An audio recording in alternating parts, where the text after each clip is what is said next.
Speaker 5, code 3658, fans the flames with the oratory, "Thick Thighs Save Lives."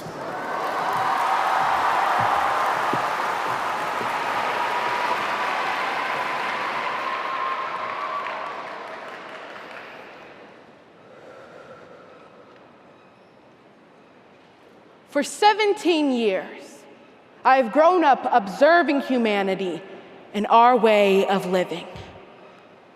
Life can be trivial. Things we are doing are changing constantly, and we adapt every step of the way.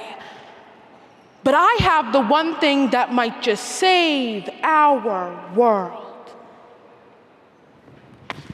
Thick thighs!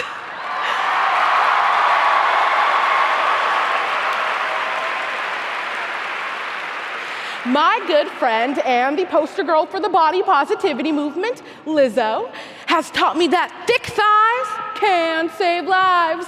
What better way to save lives than on social media?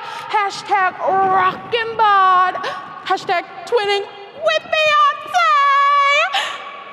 Hashtag body positivity.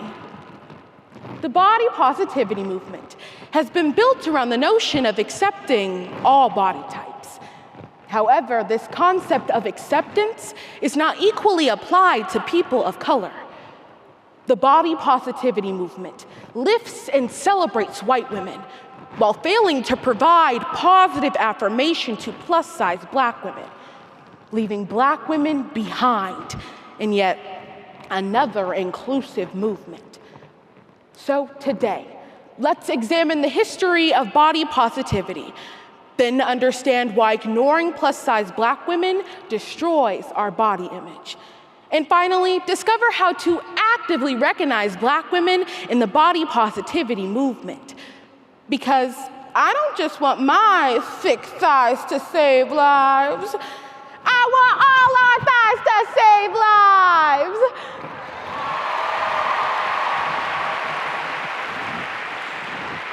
Body positivity has evolved over the years, taking many forms, each way a possibility for plus-size people to gain acceptance and overcome discrimination. In the 1960s, body positivity, or the fat acceptance movement, introduced the idea of normalizing bigger bodies in New York City. In Jade Hayden's August 2021 article, titled "A Brief History of Body Positivity," she describes the ideal of fat liberation and how the NAAFA, National Association to Advance Fat Acceptance, set out to correct the discrimination that fat people were facing and obtain equal rights. I understand that fat is a word nobody likes to say, but in the 1970s, the popular band Queen wrote a song called Fat Bottom Girls, about girls with a little extra junk in their trunk. I like to think of this song as a power anthem, letting me know that my fat makes the rockin' world go round. Despite my awesomeness, Tigress Osborne, chair-elect of the NAAFA, says the movement was inspired by the civil rights movements in the States decades earlier. Unfortunately, many people of color were left out of this conversation. Osborne goes on to say that white activists for the fat acceptance movement decided that taking on more than one issue may distract others, and they felt the Black community was already accepting of plus-size people. In reality, the Black community was neglectful of fat people, especially Black women, looking at them as less than. Andrea Shaw's book, The Embodiment of Disobedience, states that in the late 1960s, Black women's bodies were undesirable, seeing as they were too curvy, too thick, too Black. In 2016, Ashley Graham became the first plus-size model to grace the front page of the swimsuit edition of Sports Illustrated. Since then, there have been 4 plus-size models to be featured. And none of these women were African American. Plus-size Black women are unable to express their desire for equal rights, for just being women, Black, and fat. When I was a kid, all I wanted was a Barbie like me. Unfortunately, the closest thing I ever got was a Furby. Our biggest shame in America is the fat shaming of Furby toys. That and slavery.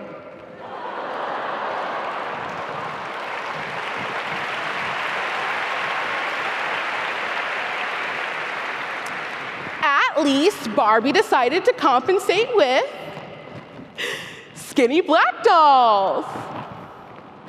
Yay! Mikki Kendall, author of the book Hood Feminism, discusses in her February 2020 article that deceitful messages located in the body positivity movement prime plus-size Black women with a negative outlook on their bodies. She addresses TV ads and social media creators pushing the agenda of diet culture that involve plus-size women living their best lives. The frontrunners of these media affairs? White women. Kendall goes on to say, when you are constantly bombarded with messages that tell you your body is simply wrong, it can make you desperate to control and change it. Oscar-nominated actress Gabrielle Sidney, who has starred in Precious, was publicly shamed by radio host Howard Stern, calling her the most enormous fat Black chick I've ever seen. Whereas Rebel Wilson, prior to her weight loss, had been regarded as Hollywood's fun, quirky, chubby girl. Playing favorites? In a movement that claims to accept all body types, regardless of race, gender, or background, leaves no protection for the bodies it decides to cast away. Stephanie Yeboah discusses the appeal to white women in her article titled, Why Are Women of Color Left Out of Body Positivity?, written in September 2017. She addresses how white women's bodies provide a safe paramount to white supremacy, as white feminists dictate whose bodies will be guarded and upheld, and whose bodies are worth being shamed. The American beauty standard pressures us into believing we won't fit societal beauty standards without shaving off our curves and toning down our culture. Because the only way we can appear on the front page of the body positivity movement is by changing our race.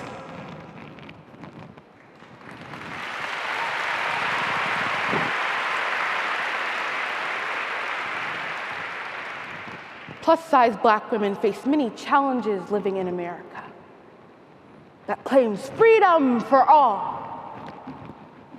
But freedom goes without saying the difficulties of just being heard. But change is what we, as plus-size Black women, demand. It depends on communities putting in the work to achieve our goal of good body image and challenging the narrative that says our bodies are all wrong. Sonia Renee Taylor, author of the book The Body Is Not an Apology, Radical Self-Love, instructs plus-size Black women to love our bodies unapologetically, take a stand against the societal beauty norms and the constant observation of our bodies. As plus-size Black women, we must say to ourselves, I refuse to be ashamed of my body. Repeating this statement helps us rewrite the negative perspective on our body image and will truly achieve positive mindsets. Ashley Shackelford, a non-binary Black activist, says, our fight to be humanized in white supremacist violence, protect our children, our families, our people, is a body positive movement. They later call organizations, corporations, and body positivity influencers to pay attention to plus-size Black women, understand our struggle, and provide the outlets that society so willingly gave white plus-size women. Returning to Stephanie Yeboah's ideals on the body positivity movement, in her 2020 Vogue article, she discusses creating a safe space on social media for plus-size people of all races. Yeboah motivates white people to take part in the body positivity movement by sharing the perspectives and opinions of plus-size Black women. As the body positivity movement primarily takes place on social media, Sharonda Brown, editor of the Wear Your Voice magazine, has started the campaign #BodyPositivityInColor to reclaim the body positivity movement and restore the transformative power it was intended for, to help marginalized groups. By using this hashtag and reposting the viewpoints of plus-size Black women, I encourage us to put our judgmental perceptions to rest, to help promote a more inclusive body positivity movement that helps foster a sense of high self-esteem. Because once we do this, plus-size Black women will finally be included in a movement where our bodies are appreciated.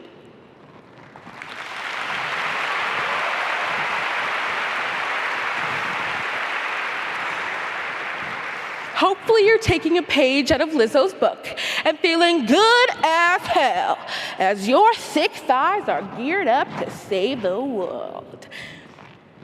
Body positivity was never inclusive to people of color, and therefore plus-size Black women have been left unprotected.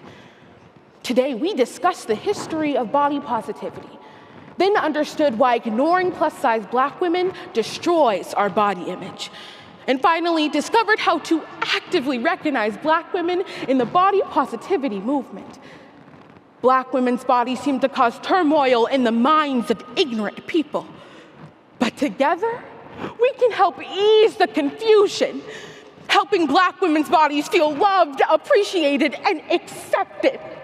It's what we have to do to change the narrative to say, our bodies are all positively perfect.